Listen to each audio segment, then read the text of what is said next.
제5의 하나님 말씀은 베드로전서 4장 8절로 11절입니다. 베드로전서 4장 8절로 11절입니다. 그렇게 다혈질이고 성미가 급하고 이렇게 예수님의 수제자 중에도 그렇게 주님이 사랑받았던 그런 좌충우돌 그 베드로가 이렇게 귀한 하나님 말씀, 특히 섬김의 원리에 대해서 제시한 것은 참으로 하나님의 역사이죠. 성령이 아니면 이렇게 쓸 수 없을 것입니다. 기록할 수 없습니다. 우리 베드로전서 4장 8절로 11절 보시겠습니다. 무엇보다 서로 뜨겁게 사랑하라. 이는 사랑이 허다한 죄들을 덮기 때문이니라. 불평하지 말고 서로 대접하며 각 사람이 받은 은사대로 하나님의 다양한 은혜를 맡은 선한 청지기 같이 서로 섬기라. 만일 누가 말하려거든 하나님의 말씀처럼 말하고 또 누가 섬기려거든 하나님께서 공급하시는 능력으로 하는 것처럼 하라. 이는 모든 일에 예수 그리스도로 말미암아 하나님께서 영광을 받으시게 하려 함이니 그분께 찬양과 권세가 영원 무은토록 있느니라. 아멘. 귀한 말씀이죠. 아주 귀한 섬김의 원리가 있습니다. 우리 잠시 말씀을 위해서 기도드리겠습니다. 존귀하시고 거룩하시며 위대하신 아버지 하나님, 참으로 감사를 드립니다. 예수 그리스도의 피로 거듭난 사랑하는 성도들, 오늘 이 추운 날씨 속에도 저희들을 불러주시고 오전 경배를 드리며 또 오후에도 다시 한번 두 번의 경배를 드릴 수 있도록 인도하심을 감사합니다. 이 경배가 단순히 저희들이 말씀을 듣는 시간에서 그치지 아니하고 이 말씀을 통하여 우리 천한 성경 친구에게 더욱더 서로 섬기며 뜨겁게 사랑하며 주님께서 저희들에게 본을 보여주신 그 섬김의 원리들을 우리가 그대로 잘 실천할 수 있도록 인도하여 주시길 원합니다. 교회에서 가장 중요한 것은 아버지 경배며 찬양과 기도이며 우리 자신을 드리는 것입니다. 또한 우리가 서로 이루어야 할 것은 바로 섬김의 교제입니다. 저는 오늘 섬김의 교제에 대해서 설교하려고 합니다. 이 설교에 주님께서 함께해 주시고 주님께서 여기 있는 모든 성도 마음들을 잘 모두어 주셔서 말씀을 받을 때 마음 반응으로 잘 받아서 손과 발로 직접 행해지게 해 주시길 원합니다. 성령님께서 온전히 주장해 주시고 주님의 영으로 우리 모두를 간장해 주시길 원합니다. 주 예수 그리스도 이름으로 기도드렸습니다. 아멘. 오늘 오후의 설교는 서로 섬기라는 제목으로 설교하고자 합니다. 제목이 간단하죠? 서로 섬기라. 결코 어렵지 않은 용어입니다. 하나님의 교회는 인간의 힘과 노력이 아닌 하나님께서 그분의 피로 세우신 기관입니다. 교회라고 간판 붙여놓으면 그냥 교회가 되는 게 아니라 하나님께서 관여하시고 세우신 목자를 통해서 사역이 이루어질 수 있습니다. 누구든지 예수 그리스도를 믿고 구원받으면 그 사람은 성령님께서 내주하셔서 그곳에 거처를 삼으십니다. 그럴 때 그 사람의 몸은 성전이 됩니다. 여러분의 성전들이 모여서 에클레시아, 바로 교회를 이루는 것이죠. 너희가 하나님의 성전인 것과 하나님의 영께서 너희 안에 거하시는 것을 알지 못하느냐? 알아야 합니다. 성경은 이러한 성전된 그리스도인을 가리켜 바로 모임을 하나님의 교회라고 하는 것이죠. 하나님의 교회를 구성하는 성도들이 모여 경배드리고 또 섬기는 곳이 바로 이 지역교회입니다. 그래서 이 지역교회는 누구의 명령을, 교단의 명령이라든지 누구의 간섭받는 것이 아닙니다. 자치적이고 독립적으로 운영하는 곳입니다. 그래서 목회자가 모든 것을 좌지우지해서 다 결정하는 것이 아닙니다. 충분한 의견을 수렴하고 조언을 받으며 모든 것이 마찬가지죠. 교단을 시켜서 제도화해서 세상 단체가 되어서 사단법인 무슨 법인을 만드는 것이 아닙니다. 세상에는 모든 제도는 각각의 우두머리 취업이 있지만 이 교회의 머리는 목회자가 아니라 바로 예수 그리스도인 것입니다. 교회는 그런 온전한 섬김을 통해서 사역을 이룰 수 있는 기관입니다. 세상에서 기관에서는 섬김이란 말은 참 어울리지 않죠. 왜냐하면 섬김은 성경적인 용어이기 때문입니다. 섬김이야말로 지역교회에서 있어야 할 것이고 사역에 있어서 가장 중요한 또 매개체이며 거기서부터 나올 수 있는 것입니다. 예수님께서 마태복음 20장 28절에서 인자도 섬김을 받으려고 온 것이 아니라 섬기러 왔고 또 많은 사람을 위하여 자기 생명을 몸값으로 주려고 온 것이라 했습니다. 예수님께서는 분명히 제자들에게 있어서 정말 우리 주님이심에도 불구하고 오히려 예수님께서는 그들에게 섬김의 본을 보여주셨습니다. 자신을 낮추면 주님께서 높이신다겠습니다. 자신을 많이 높이면 주님은 낮추신다겠습니다. 이게 바로 섬김의 원리죠. 예수님께서는 이 세상 사람들에게 섬기라는 말씀을 한 것이 아니라 바로 주님의 사역을 감당하는 지역교회 성도들에게 섬김을 자세를 견지해야 한다고 말씀하고 있습니다. 그래서 오늘날 사역자들, 지역교회 성도들은 이 섬김이 교회 내에서 정말 자신에게서부터 나로부터 나와야 하는 것입니다. 오후에 저는 그리스도인의 섬김의 교제에 대해서 우리가 서로 한번 숙고하는 시간을 가졌으면 합니다. 오후의 말씀에 제 제시하는 이 섬김은 2000년 교회사에서 오직 성경대로 믿는 그리스도인만이 지속적으로 시행되어 왔고 그것이 전통이고 간증이고 교회의 생명력을 불어넣는 기폭제요 또 눈물의 간증인 것입니다. 이 섬김을 통해서 우리가 서로의 동질감을 갖기를 원합니다. 여러분이 방금 보셨던 본문 베드로 전서는 사도 베드로를 통해서 기록되었죠. 베드로 전서, 베드로 후서 기록되었습니다. 말씀드렸듯이 다혈질적이고 성미가 불같이 급했고 또 좌충우돌 실수도 많았던 그런 베드로에게 이런 섬김의 최상의 원리가 그에게서 나올 수 있었다는 것은 성령 하나님께서 그를 얼마나 훈련시키셨고 얼마나 가르쳤는가를 알 수 있습니다.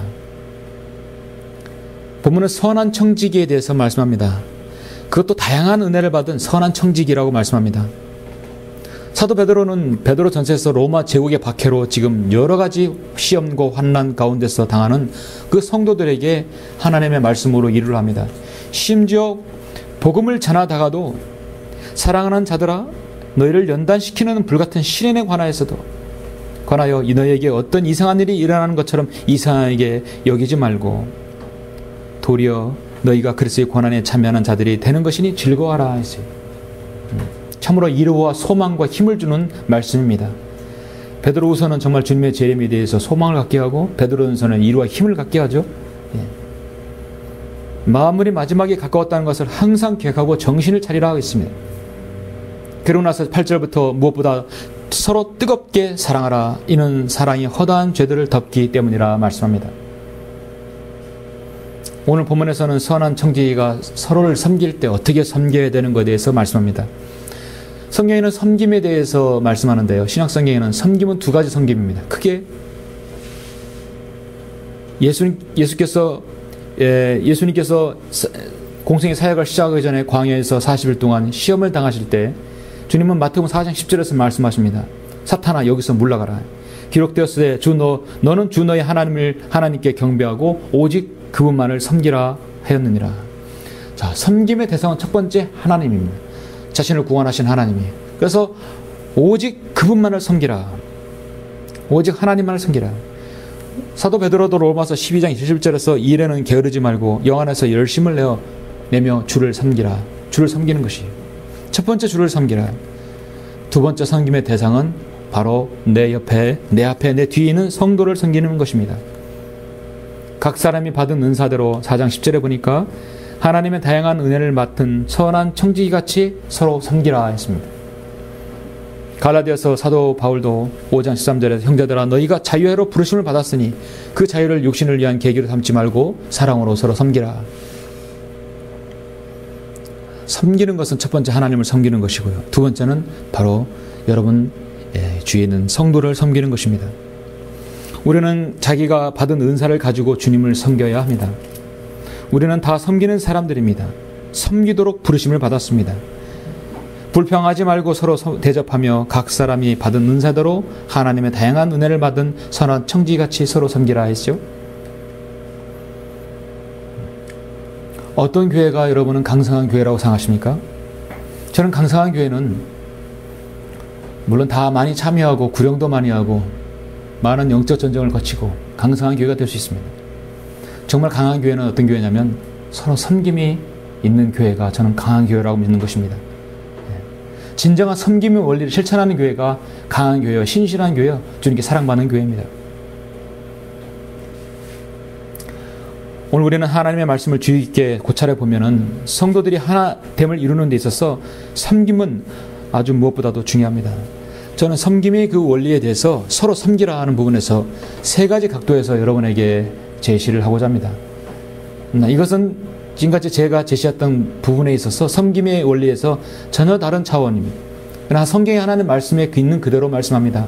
자, 우리는 섬김에 대해서 어떤 섬김을 해야 하는 것인가? 자, 서로 섬기라. 첫째는 은혜 안에서 받은 은사대로 서로 섬기라. 첫 번째, 은혜 안에서 섬기라는 것이죠. 가장 섬김의 원리 중요한 것입니다. 은혜 안에서 받은 은사대로 섬기라.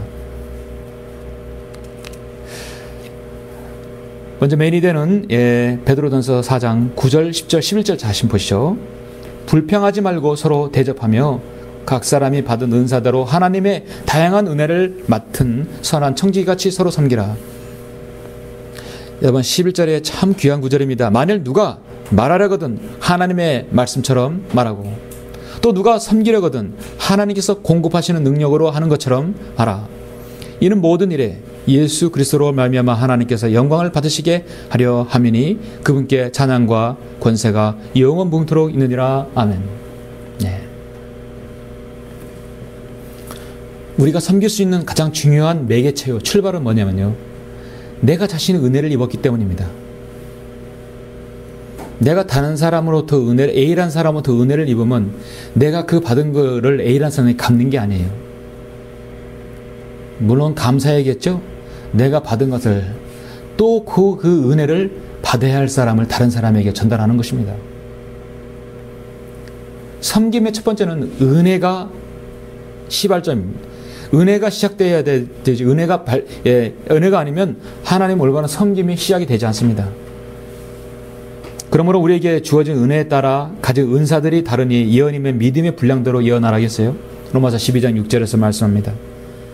고린도전서 3장 10절에서 내게 주신 하나님의 은혜에 따라 내가 현명한 건축가가 되었다겠어요. 디모데후서 1장 9절에서 하나님께서 우리를 구원하시고 거룩한 소명으로 부르심은 우리의 행위에 따라 하신 것이 아니라 그분의 목적과 은혜에 따라 하신 것이에요.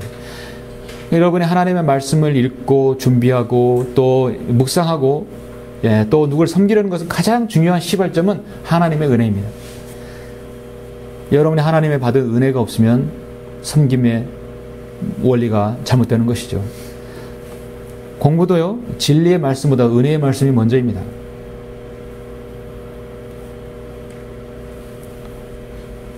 흔히들 사람들은 교제를 하려면 그런 경향이 있고 또 그런 사람이기 때문에 그렇습니다. 내가 A라는 사람에게 무언가를 은혜로 줬으면 언젠가 A는 나에게 또 거기에 상응하는 무엇인가를 받을 것이라고 사람들은 생각합니다. 근데 그건 은혜의 섬김이 아니에요. 은혜 안에서 받은 은사대로 섬김의 원리가 그게 아닌 것입니다. 교제하려면 무언가를 주고 받아야 된다고 생각하고 있죠. 그걸 우리는 과거에 혹시 기브 앤 테이크라고 하시죠? 외교도 그렇고 모든 협상도 그렇고 모든 것은 기브 앤 테이크입니다. 주면 받아야 돼요. 이 세상의 원리예요. 주면 받아야 돼요. 우리가 은혜 안에서 받은 은사대로 섬김의 원리는 뭐냐면 이거보다 한 차원 높은 그 교제가 되어야 되는 것입니다. 그건 뭐냐면 기브 앤 테이크가 아니라 기브 앤 포갓입니다. 주면 잊어버려야 돼요. 왜냐하면 성경에서 그렇게 말씀하고 있어요. 만일 누가 말하려거든 하나님의 말씀처럼 말하고 또 누가 섬기려거든 하나님께서 공급하시는 능력으로 하는 것처럼 하라. 이는 모든 일에 예수 그리스도로 말미암아 하나님께서 영광을 받으시게 하려 함이니 그분께 찬양과 권세가 영원 무궁토록 있느니라. 아멘.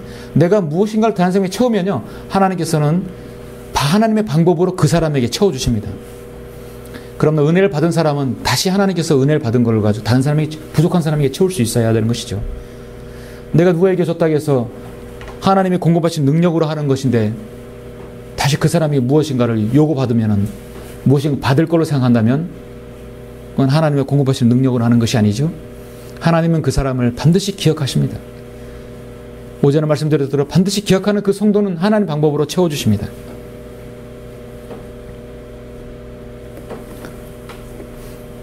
저 지체는 분명히 내가 언젠가 주었는데 저 지체는 나에게 언제 주는 거 없나. 잊어버리십시오. 주시면 잊어버리십시오. 그렇게 생각하면 자기 본의와 안위 중심으로 교제가 될 수 있습니다. 정말 순수한 교제는 내가 주고 잊어버리는 것입니다.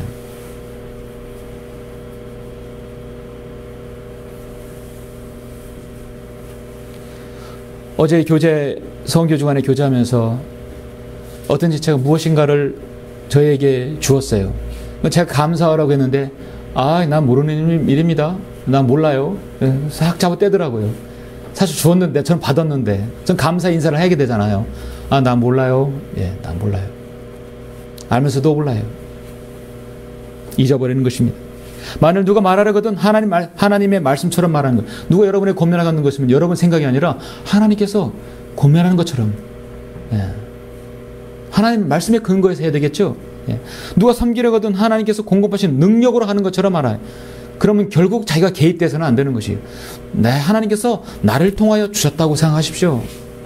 하나님께서 그럼 그 사람에게 더 채워주십니다. 여러분에게는 각양각색의 은사들이 있어요. 그 말은 각양각색의 하나님께서 주신 달란트가 있다는 사실이죠. 그걸 다른 사람에게 섬기는 것입니다. 하나님께서는 저에게 말씀에 전하는 은사를 주셨고 글 쓰는 은사를 주셨고 그런 것들을 사역할 수 있는 은사를 주셨어요. 그래서 하나님께서 세우셨어요. 하나님께서 여러분의 각자의 분명한 제가 봐도 여러분의 각자의 특성 있는 은사가 있어요. 그 은사가 하나님의 사역을 위해서 드려지고 또 다른 성도를 위해서 섬김으로 드려진다면 하나님께서 공급하신 능력을 하는 것처럼 하면 되는 것입니다. 빌립보에 보면은 언제나 감동을 주는 한 인물이 있는데 에파프로디도예요. 에파프로디도는 설교자도 아니고 능력을 했다는 어떤 능력 있는 사람도 아니에요. 그는 사도 바울이 필요할 때마다 늘 사도 바울을 도왔고 내 사역에 필요한 사람이었습니다. 돕는 은사가 있는 소중한 지체였습니다. 나는 받은 게 없어. 나는 은사가 없어. 나는 할 수 있는 게 아무것도 없어요. 정말 찾으면 있어요. 과거에는 현대자동차 서비스가 차가 고장나면 현재 AS가 가죠. AS가 뭡니까? AS 뜻이 뭐예요? 애프터 서비스예요. 그렇죠? AS. 요즘은 현대자동차가 그걸 아는지 AS라고 안 하더라고요. 요즘에는 BS라고 해요. 요즘엔 다 바꿔버렸어요. BS가 뭡니까? 비포 서비스예요. 고장난 다음에 가면 소용없어요. 이미 고장나기 전에 비포 서비스. 가기 전에 미리 점검해 준다는 거예요. 고장나기 전에 점검해주고 알아주는 것이. 섬김이라는 것은 성경 킹제임스에서 미니스터라는 말이 나오고 서비스라는 말이 나오는데요. 서비스는 경배, 워십을 얘기하는 거죠. 정말 미니스터들이 우리나라 앞으로 이제 새 내각이 나오겠죠. 박근혜 당선자를 통해서 새 내각이 나옵니다. 장관들, 부처장들 다 미니스터들이에요. 섬기는 자들이 사실은. 근데 군림하려 하는 것이죠. 잘못된 것입니다.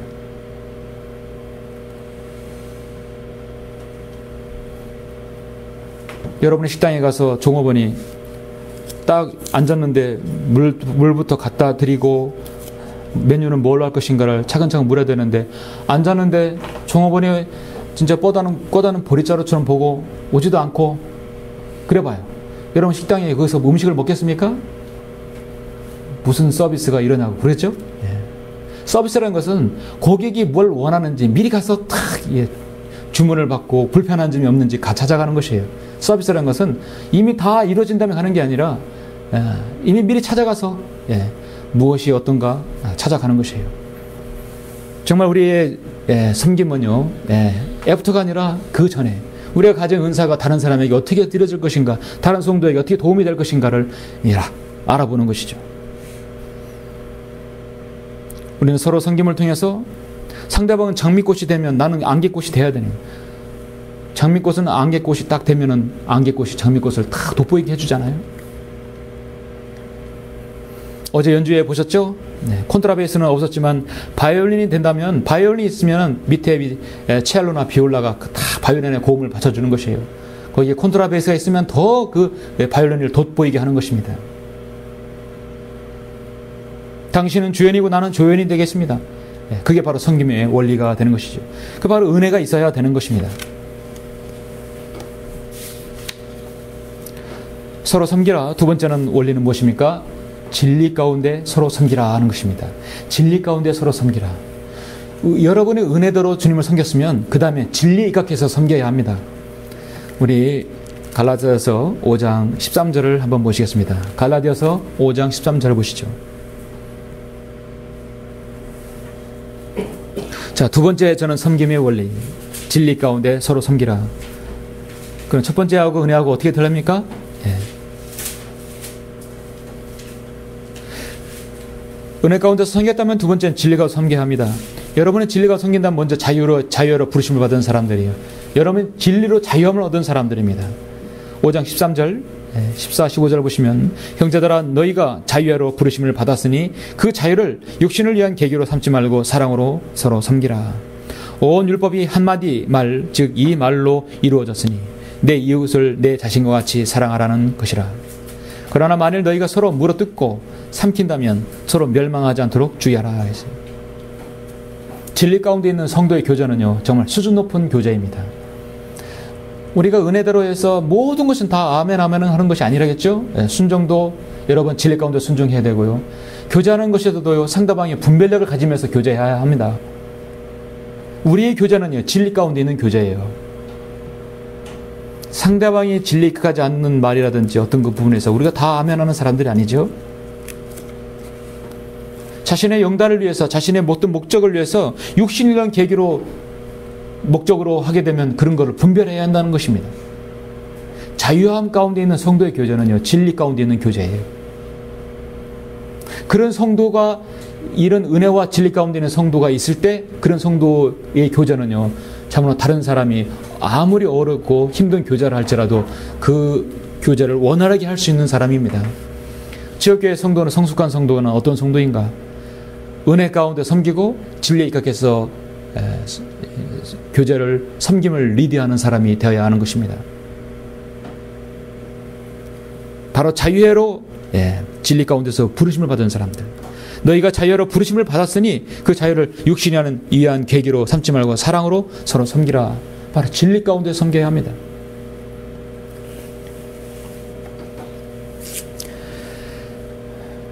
저는 운동을 개인적으로 잘하지 못해도 좋아하는 편입니다. 잘하지 못해도 좋아하는 편이에요. 즐기는 편이죠. 구기 종목을 그래서 웬만해서 다 좋아합니다.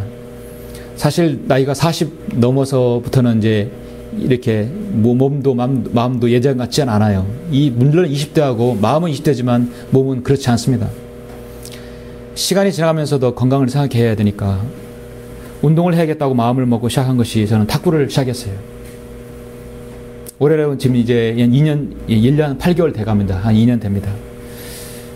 그래서 정말 사회에 나가면 탁구 좀 친다 하는 사람은 적어도 최소한 7년은 차야 저 사람 어디 나가서 명함을 내미거나 탁구 친다고 하더라고요. 저는 상당히 이 탁구를 치면서 많은 부분에서 착각을 했어요. 저는 한 1년만 치면요, 상당 수준에 오를 줄 알았어요. 그런데 가장 배우기 어려운 운동 중에 하나가 구기 종목의 탁구예요. 가장 가볍고 민감한 구기 종목이 탁구더라고요. 일주일에 꾸준히 3, 4회 정도 탁구장에 가서 2시간을 치고 옵니다. 140 했던 혈압이 120으로 딱 정상으로 내려갔어요. 건강검진 했는데 너무 좋았어요. 배도 들어가고 5kg도 줄었어요. 중요한 것은 탁구는 순발력과 판단력, 순간순간 작전 능력을 짜서 정말 민감하고 탁월한 운동 감각을 길러주는 좋은 운동입니다. 운동 생리학자들이 최근에 발표한 책에 의하면 학생들에게 두뇌 개발에 가장 좋은 운동이 탁구라고 하는 것이에요. 탁구는 서비스를 주면서도 회전을 넣고, 회전도 상회전, 하회전, 좌회, 횡회전을 넣기 때문에 그걸 계산해서 각도를 해야 돼요. 각도와 계산, 모든 걸 순간순간마다 작전을 짜서 해야 됩니다. 더군다나 비가 오나 눈이 오나 실내에서 하기 때문에 전천후죠. 혼자서 하는 경우에도 다른 사람과 둘이 하기 때문에 침묵을 유지할 수 있고 스트레스도 해소되고 모든 것이 참 도움이 됩니다. 그래서 침묵 유지하는 데서는 교회에서는 탁구마다 좋은 운동이 없을 것 같아요. 그래서 웬만한 교회는 탁구장이 있는 이유가 바로 그겁니다. 그래서 제가 착각한 것이, 첫 번째는 1년만 하면 상당히 오를 것이라 했는데 아니었어요. 적어도 5년 이상은 차야 된다는 것입니다. 그건 말은 동네 탁구가 아니라 동호회 탁구라는 얘기죠. 제가 한 가지 두 번째 착각한 게 뭐냐면, 탁구를 동호회에 가입해서 치면 일단은 이제 하수가 되는 것이죠. 왜냐하면 이제 1년 쳤는데 하수죠. 5년은 쳐야 좀 중수나 고수가 되는 것인데, 전 탁구장에 가면 내가 원하고 싶은, 치고 싶은 사람하고 치면 되는 줄 알았어요. 저 사람 잘 친다 하면 한번 다 치자 하면 되는 줄 알았어요. 근데 이상하게 자리도 있고 탁구 치러 온 것 같은데 치자니까 지금 쉬야겠다고 안 치는 거예요. 안 치는 거예요. 이상하다. 왜 나하고 안 치려고 할까? 근데 어느 날 어떤 잘 치는 고수가 저하고 치자고 하는 것이에요. 저는 탁 이제 가서 쳤죠. 치더니 다시는 저하고 안 치려고 하더라고요. 재미가 없으니까. 고수는 고수끼리 치는 걸 몰랐어요. 탁구장에서 불문율은 뭐냐면 하수가 고수한테 치라고 하는 게 아니에요. 고수가 딱 홀을 내밀 때 그때 치는 거예요. 그걸 모르고 보는 사람마다 탁구 시작했으니 당연히 거절당하죠.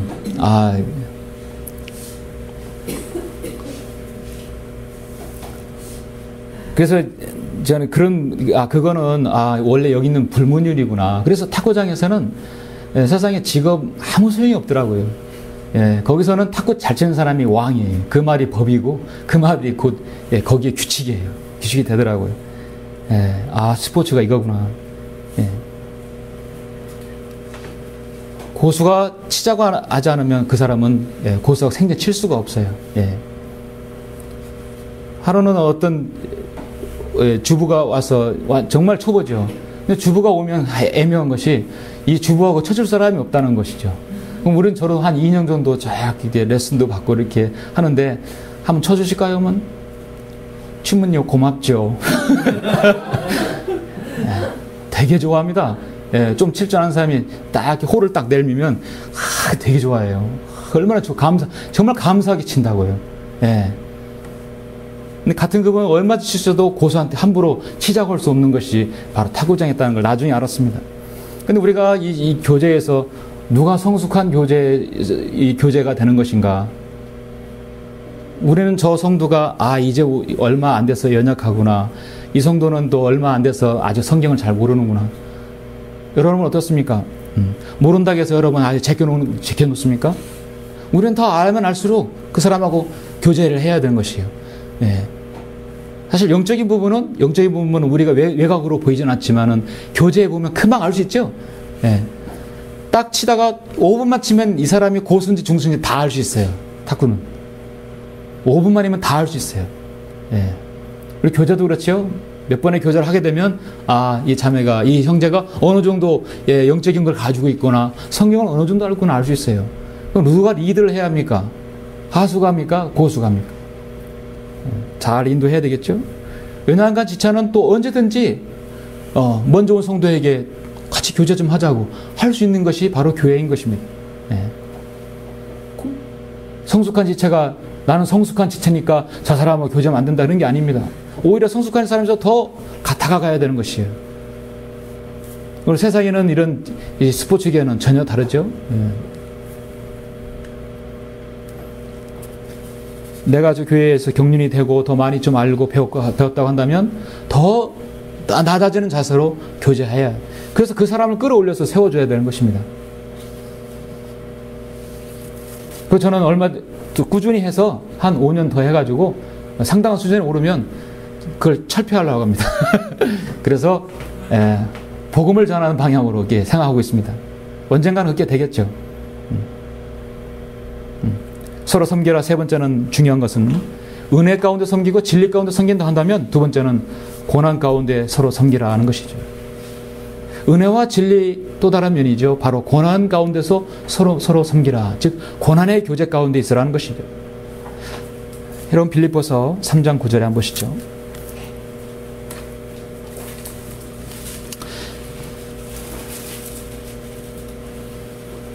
빌립보서 3장 9절부터 12절 보시면 또 그 안에서 발견되고자 하미니 나의 의는 율법에서 나온 것이 아니요 그리스도를 믿음으로 말미암아 나온 것이니 곧 믿음에 의해서 하나님께로부터 나온 의라.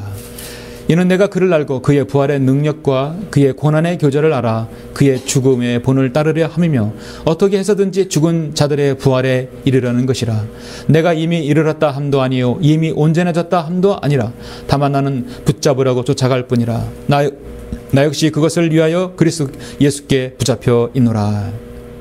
성경에서 고난의 교제, 빌립보서 3장 10절에서 유일하게 한 번 나오는 단어입니다. 9절이죠. 참으로 귀한 말씀이 단어입니다. 고난의 교제. 그의 부활의 능력과 그의 고난의 교제를 알아 그의 죽음의 본을 따르려 함이다 했어요. 죽음의 주님께서 우리를 위해서 죽으시고 피 흘려 죽으시고 고난당하신 그 고난의 교제를 나도 참여하는 것입니다. 주님이 예수 그리스도의 복음을 전하면서 고난당하고 어려움 당하는 것은 지극히 당연한 것이고 감수할 수 있다는 것이죠. 주님을 섬기면서 어려움 당하는 것도 감수할 수 있다. 희생도 감수할 수 있다는 것이 바로 고난의 교제이죠.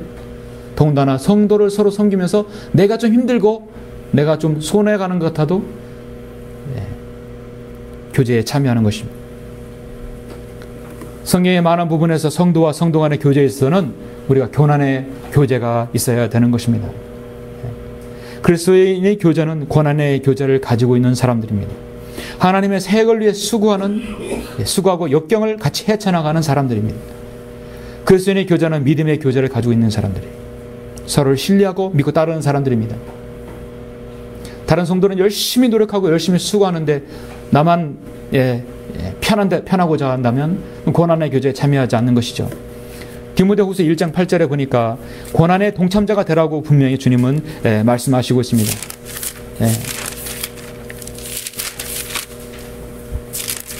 디모데후서 1장 8절에서 제시되죠.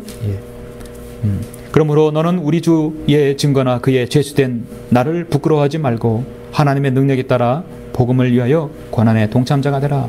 바로 고난의 교제에 참여하라는 것입니다. 저는 어제 선교 주간에 한 지체로부터 청첩장을 한 장 받았어요. 과거 청첩 문구를 보면은 그렇죠. 요즘에는 과거는 요즘과 다르게 이렇게 저희들이 100년 가약을 맺으러 합니다. 오셔서 부디 자리를 빛내주십시오. 그런 문구가 대부분이었었어요. 근데 요즘에는 이런 문구를 많이 쓰는 것 같아요. 한 믿음 안에서 내용이 이렇게 되어 있습니다. 한 믿음 안에서 사랑을 키워온 두 사람이 하나님의 말씀에 순종하는 가정을 이루려고 합니다.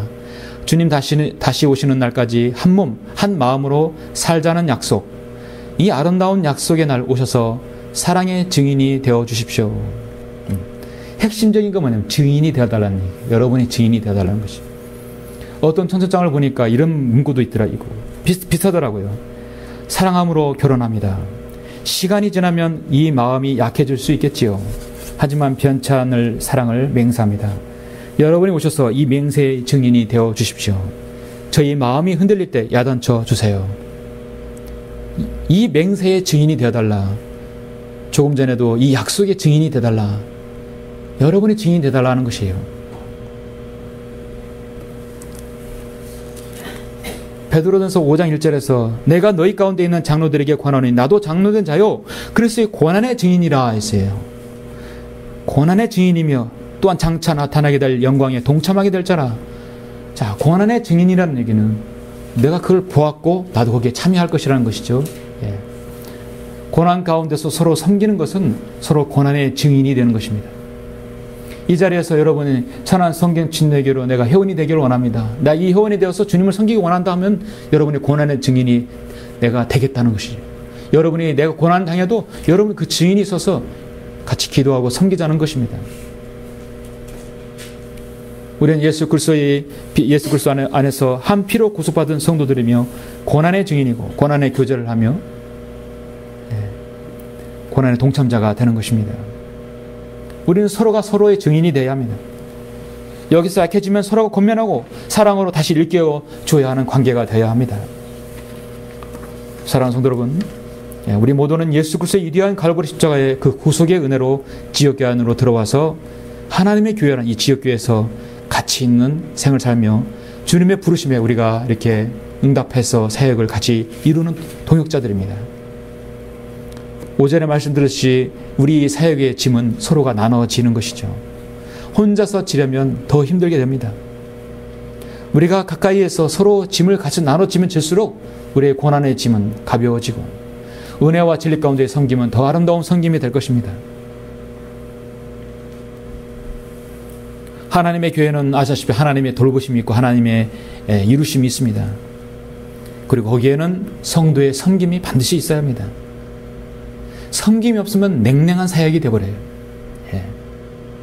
은혜 안에서 받은 은사대로 서로 섬기고, 그것이 내가 주면 내가 잊어버리는 것입니다. 진리 가운데서 내가 분별력 있게 주님을 서로의 분별력 있게 섬기고 고난의 증인으로서 서로 섬겨야 하는 것입니다. 이것이 바로 강성한 지역교회의 저는 발돋움이라고 보는 것입니다. 여러분의 섬김, 여러분의 희생, 여러분의 사랑이 다른 사람에게 알려지지 않아도 주님은 아십니다. 당장 사람들이 알아주지 않아도 주님은 반드시 기억하셔요. 반드시 은혜로 여러분 갚아주심을 믿으시기 바랍니다. 선을 행하다 낙심하지 말라겠어요. 쓰러지지 않으면 때가 되어 거두리라. 그러므로 기회가 닿는 대로 모든 사람에게 선을 행하되 특히 믿음의 가족들에게 할지니라. 바로 내 뒤 좌우에 있는 내 믿음의 가족입니다. 갈라디아서 6장 19절 10절 말씀이죠. 지역교회에서 이렇게 아름다운 섬김에 서로의 교제를 할 때 우리 이 지역교회는, 자랑 성교침례교회는 강성한 지역교회를 이룰 수 있습니다. 서로 섬기는 여러분들이 되시길 바랍니다. 기도하시겠습니다.